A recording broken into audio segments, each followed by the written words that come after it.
Hello, my name is Dan Gilliland, and this is Lab 1 Charge Tapes. The purpose of this lab is to conduct an experiment that allows us to observe the interaction between charged systems and their surroundings. We pair a couple of pieces of charged tape, and after observing their interactions, do an experiment to determine approximately how much excess charge is on one piece of this charged tape. We use VPython to model this, and we use a couple different physics principles to calculate charges, forces, fields, etc.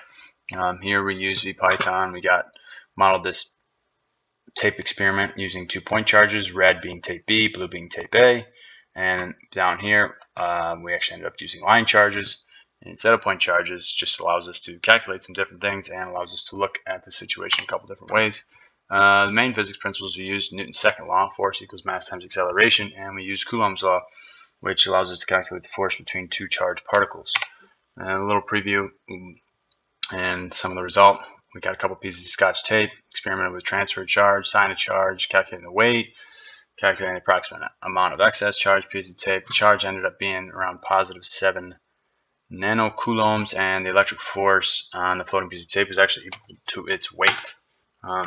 In the first part, where we had tape hanging off the side of like a desk or something, I brought 3 objects close to this hanging charged tape, and all 3 of these attracted the tape, including the negatively charged plastic pen. And since the negatively charged object attracted the tape, that means the tape must be positively charged, because like charges repel, opposites attract. The temperature was 80 degrees, humidity 63%. The length of the floating tape was around 11.5 centimeters. The mass was around 1.15 10 to the negative 4 kilograms. The force of gravity on tape B was 1.127 millinewtons, and the distance between the upper and lower tape on the floating began was around 2 centimeters. The force from the tape A onto tape B was equal to its weight, 1.127 millinewtons. The way we calculated its weight, or the magnitude of the weight I should say, we took the mass multiplied by gravity. Then to calculate the electric force on tape B, we took Coulomb's law equation, set it equal to this magnitude of the weight, and solved for Q. Q is our charge, which ended up getting around 7 nanocoulombs, like I said. Then we plug that 7 nanocoulombs back in for Q in Coulomb's law equation, and we get that our electric force ends up equaling our force of the weight, which is 1.127 millinewtons. To find the number of deficient electrons, we took our charge of around 7 nanocoulombs and divided it by the charge of a single electron, 1.6 times 10 to the negative 19, to find our 4.4 10 to the 10 electrons, deficient electrons.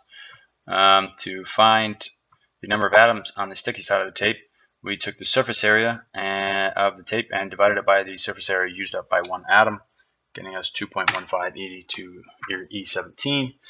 To find the ratio of deficient electrons to atoms, we divided the number of deficient electrons divided by the number of atoms on the sticky side of the tape. We got 2.02 10 to the negative 7 deficient electrons per atom.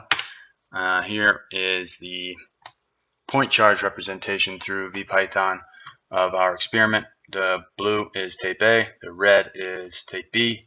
The green arrow represents the electric force from tape A onto tape B, and the blue arrow represents the force of gravity, or the weight of tape B.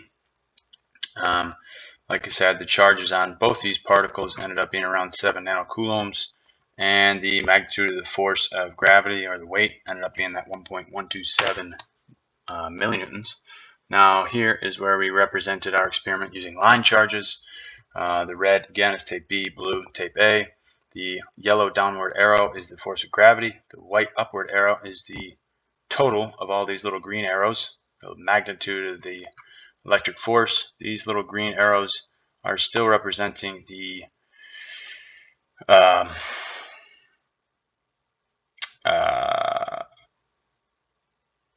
charge, or the electric force, for each one of these particles. The charge on each one of these particles is a lot less than code 1, because why? Well, because the value on code 1 of the charge is for 1 point charge. Now code 2 just basically takes that charge and spreads it out over 5 different particles. So if you do the math back there, take your 7 nanocoulombs divided by 5, you end up with that 1.4 coulombs, nanocoulombs.